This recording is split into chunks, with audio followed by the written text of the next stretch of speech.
আসসালামু আলাইকুম। আমরা সবাই জানি যে শীতের সময় বাচ্চাদের পক্স হয়। পক্স বলতে গুটি, ঘা এরকম হয়। তো এই যে ছোট ছোট বাচ্চাগুলো দেখছেন, এসব বাচ্চাদেরকে যদি এই হলুদ জলে গা ধোয়ানো হয়, দেখাও গা ধোয়ানো হয়, তাহলে হলুদ একটা কি করে অ্যান্টিসেপটিক হিসাবে কাজ করে এবং মশা বসতে অসুবিধা হয় মশাকে।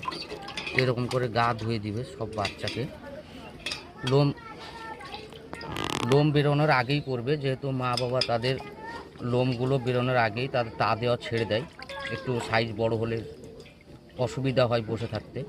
এরকম করে নাকে মুখে ভালো করে ধুয়ে দিবে। তো সেসব বাচ্চাগুলো পক্স আর হবে না, মশাতে আর কামড়াতে পারবে না। তো এরকম করে ভালো করে গা ধুয়ে দিবে।